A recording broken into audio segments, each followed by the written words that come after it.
बिस्मिल्लाहिर्रहमानिर्रहीम। अस्सलाम वालेकुम।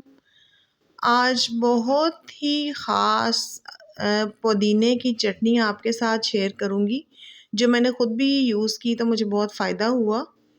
तो बीपी के जिनको इश्यूज़ हैं या शुगर के हैं या फिर स्टमक के प्रॉब्लम्स जो होते हैं जिसमें तेज़ाबियत, गैस प्रॉब्लम और जलन वग़ैरह हैं, तो उसमें आप इसको यूज़ करें तो इंशाल्लाह आपको बहुत फ़ायदा होगा और किसी भी दवाई की आपको ज़रूरत नहीं पड़ेगी। बस आप हर खाने के साथ 1 चम्मच इसका यूज़ कर लिया करें तो इंशाल्लाह बहुत फ़ायदा होगा। इसके लिए जिन चीज़ों की हमें ज़रूरत है उसमें 2 अदद गड्डियाँ जो हैं मैंने पुदीने की ली हैं, उनके पत्ते मैंने उतार कर अच्छे से धो लिए हैं, साथ में 2 हरी मिर्चें हैं और इसी तरह धनिया जो है इसकी बराबर है, पुदीने के बराबर हमने धोकर अच्छे से काट लिया है। 1 इंच हमने अदरक का पीस लिया है और 3 से 4 जवे जो हैं वो लहसुन के हैं और 4 से 5 टेबलस्पून तकरीबन 1 प्याली जो है वो अनारदाने की ली है हमने। तो इसको हम आज देसी तरीके से कूट कर तैयार करेंगे।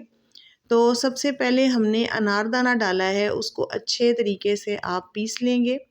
जब ये बारीक पिस जाए तो इसके अंदर हम बाद में डालेंगे, उसके दूसरे नंबर पर डालेंगे लहसुन और अदरक।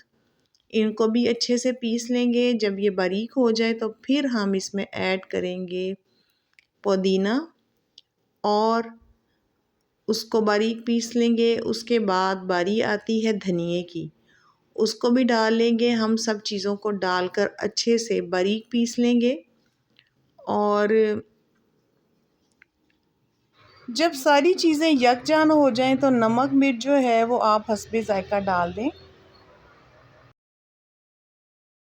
तो इसी तरीके से ये बनाकर बहुत इसका टेस्ट अलग होता है, इसलिए इसमें तैयार करना ज़्यादा अच्छा रहता है। तो अब हम सारी चीज़ों को देखें, पीस चुके हैं, सब चीज़ें जान हो गई हैं। अब हम इसको किसी बर्तन में निकाल लेंगे और एंड पे हम इसको अच्छे तरीके से साफ़ करने के लिए इसमें थोड़ा सा सिरका लेंगे और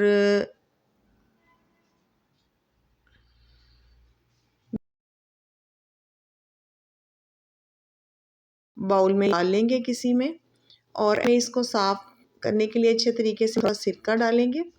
इस सिरके के साथ ये होगा कि ये बर्तन बिल्कुल साफ़ हो जाएगा और ये सारी चटनी जो है आसानी से निकल जाएगी। तो आपको यही मेरा मशवरा है कि जिसके स्टमक प्रॉब्लम्स हैं वो इस चटनी को अपनी ज़िंदगी में हमेशा के लिए शामिल कर ले। थोड़े दिन आप यूज़ किया करें, फिर छोड़ दिया करें, तो इंशाल्लाह आपको इससे बहुत फ़ायदा होगा। इसको ज़रूर आप ट्राई कीजिएगा।